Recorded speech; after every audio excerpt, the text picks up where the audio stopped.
tunaendelea kujifunza hizi siri, tunaendelea sasa tukienda tukasoma Timotheo wa kwanza sura ya 3 mstari wa 16 tunaona kwamba Biblia ndio ramani yetu ya kwenda mbinguni. Huwezi kwenda sehemu yoyote kama una ramani, hiyo sehemu utafika.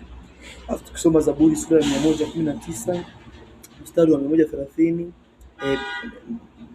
neno la Mungu ndio linatuelezea ili tuweze kufahamu neno la Mungu. Kama ufahamu neno la Mungu, wewe ni mjinga. Kwa hiyo neno la Mungu, mjinga sio tusi. Yaani kitu kama ukifahamu, wewe ni mjinga kwa hicho kitu. Ila ukishakifahamu kwa unauelewa, wewe sio mjinga tena hicho kitu. Pia tukisoma Mathayo sura ya 7 mstari wa 21, tunaona hizi siri za ufalme kumjua Mungu ni siri, sio vyepesi, mpaka uwe na Roho Mtakatifu akusaidie kuelewa, au mtu mwenye Roho Mtakatifu atakuwezesha kuelewa. Pia tukisoma Waefeso sura ya kwanza mstari wa 9 hadi wa 20, tunasoma ile sala ya Bwana. Ile sala ya Bwana ukisoma, Baba yetu uliye mbinguni, jina lako litukuzwe, ufalme wako uje hapa duniani kama uko mbinguni.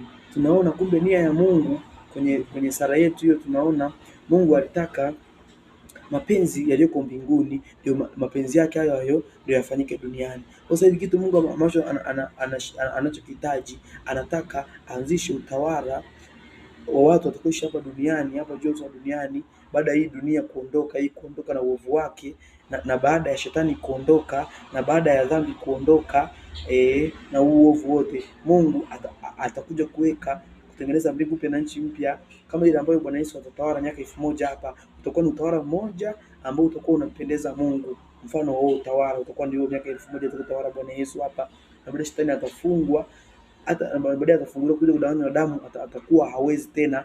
Baadaye hukumu yake itakuwa ya mwisho, atatupwa kwenye ziwa la moto kule.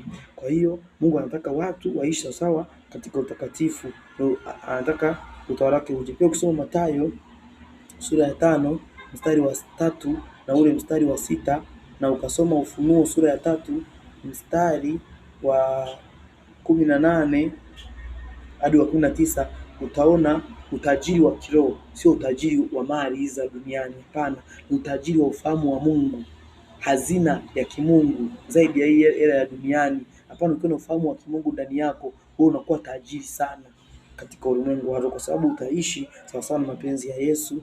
Alafu pia, kwa hiyo utajiri, mafanikio ya kiroho ya kumjua Mungu sio ya kimwili, ni ya kiroho. Ukisoma hiyo ambayo nimekwambia, ukisoma Mathayo sura 5 mstari wa 3 hadi wa 6